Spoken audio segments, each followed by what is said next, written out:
was like, The Holy Spirit took over. and no one cares about sprints. I care about the sprint. McLaren It's the world championship hotline. I have some thoughts about that. He's Max freaking Verstappen. He should always be on your radar. We get to the juicy bits. Love the juicy bits. I'm not a scientist. Overtake King. Yeah. That restart, by the way, from Oscar Piastri. Cheeky. Diabolical. There's been lots of drivers. It's hard to keep them all straight.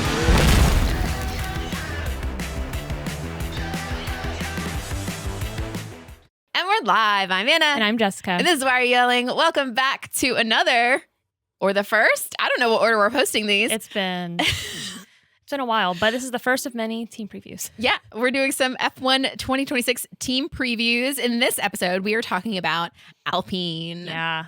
The team everyone wants I to know, know this is about. the first one everybody definitely wanted us to do. So Yeah, the most popular. we just thought it'd be a good idea to do a little bit of a refresher on them, talk about how they've done in testing, and yeah, that's pretty much where we're at. So we can just jump into it. Yeah.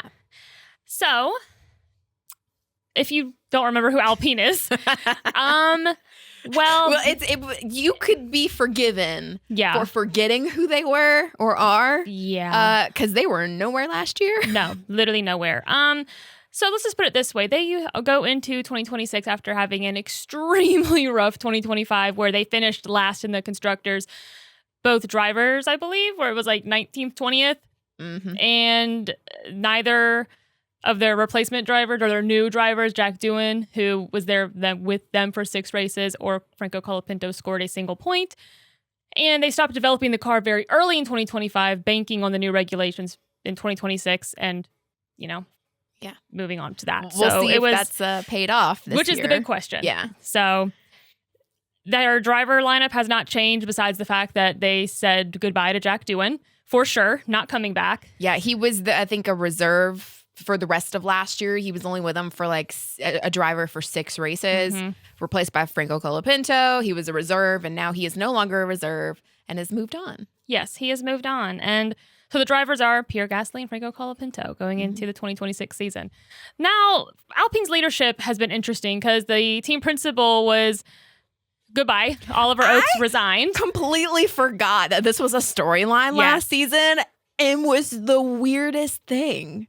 So Bizarre. Oliver Oakes resigned in like the middle of the season last year and just like disappeared, like up and vanished. Apparently there was some sort of like drama with like a relative or a brother or something. Yeah, there was some stuff. Who was like wanted by somebody for something nefarious, I think, allegedly. Allegedly? It was a whole thing where people were like, it's a scandal. Where is he? They just never heard from him again. Flavio Briatore was brought on as an advisor capacity only role, which was, for those who don't know, very controversial because Flavio Briatore was previously involved in Formula One and then got like a lifetime ban. Yeah. Because he was involved in like, was it Crashgate or something? Something like that.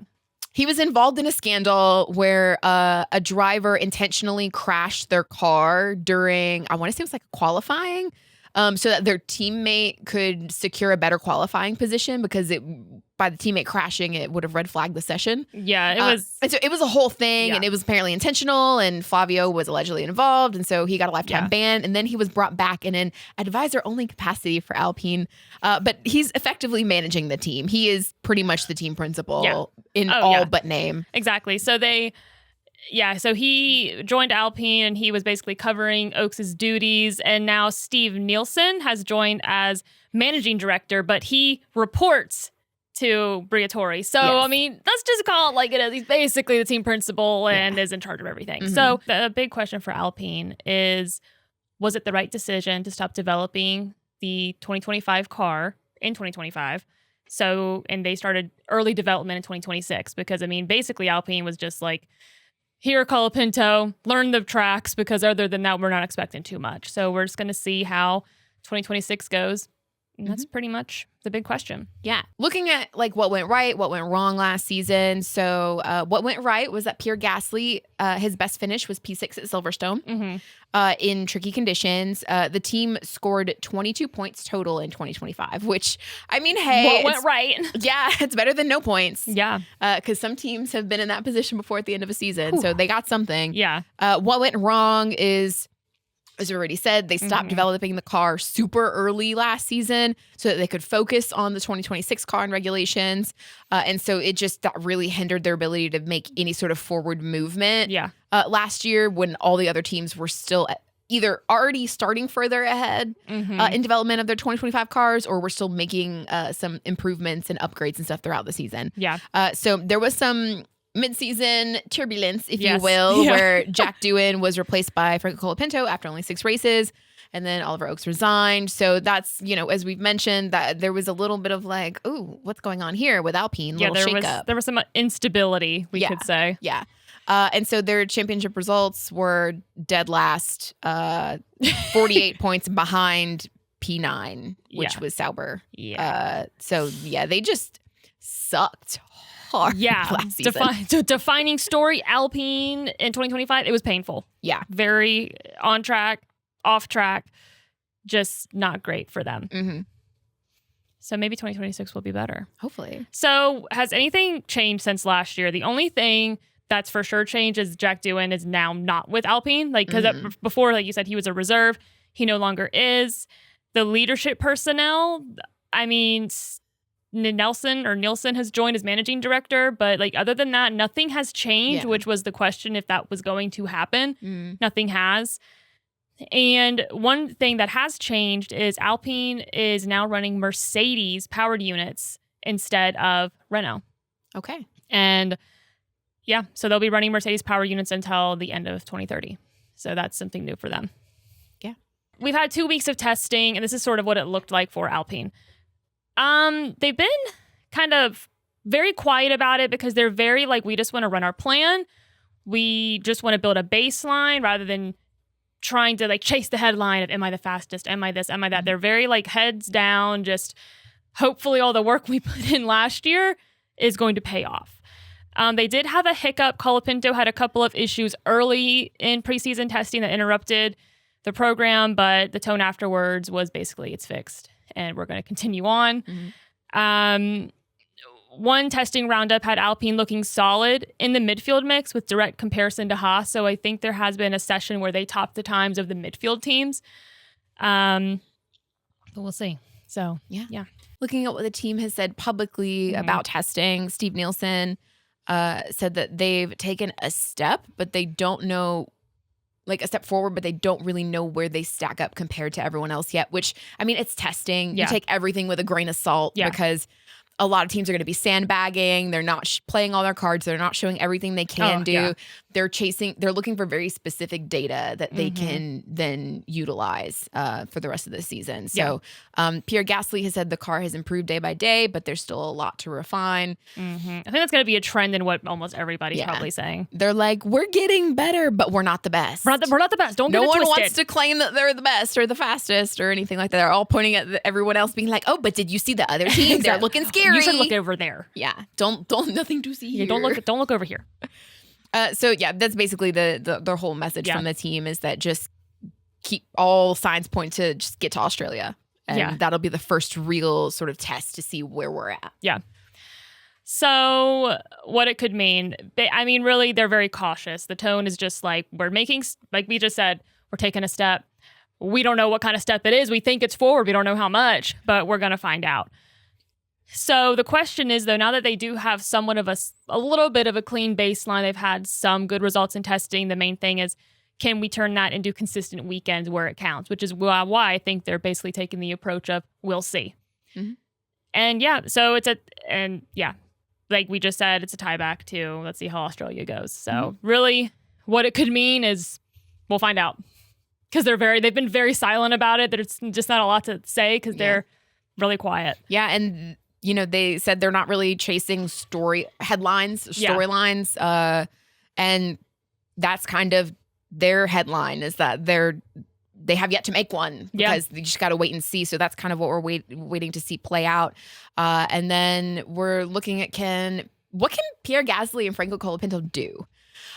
Because that's my big question for these two drivers. I know that Pierre Gasly is a good driver. I know 100%. That. I've seen what he can do in other cars. last year was just a real shit car. Well, yeah. Plus, you can look at who he like came up with, or like the top drivers. So it's like he clearly has the skill. He just unfortunately has been put in this position, which might be something that's going to pay off. Maybe. But that's my question too. Is my big question is not so much. I feel like Pierre.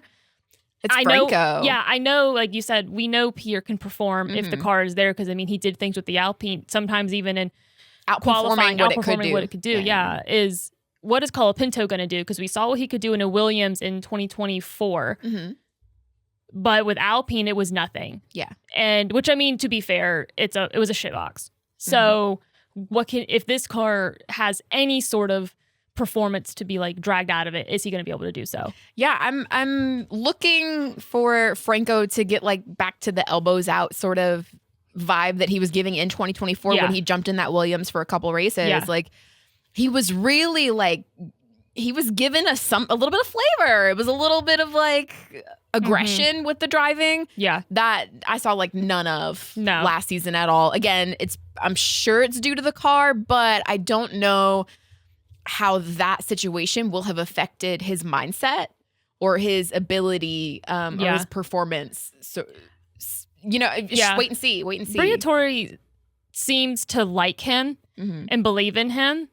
So I think as long as the internal structure stays positive, I would assume Franco will hopefully that wouldn't have affected him so much, because I'm sure his goal last year wasn't to even be in the points, because it's just, like that would last be year they were like, it's the car, it's not you. I'm sure internally the message was like, it's not you as a driver, it's the car. Yeah, it's basically a year of testing. Like here's a year of you getting track experience in a Formula One car. Honestly, for his first full rookie season, I don't know that that's like the worst position to be in. Like no expectations, as long as that's the case, right? Yeah. Internally, in terms of like, you're not trying to prove something to the team other than that you can just keep the car on the track. Yeah. Because everyone internally already knows this car's not going to be doing anything this season. So it, like you said, it's a year of testing, a year of getting to know the tracks.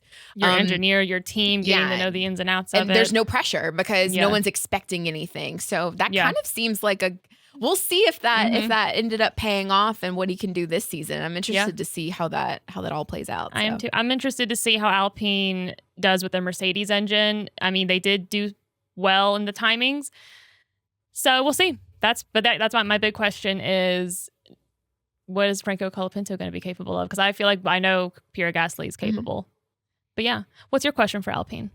That's what we want to know. Yeah. What do you expect? What are your questions? Ooh, prediction for Alpine. Yeah. I want to give a prediction. I think I want to see Pierre Gasly on a podium this year.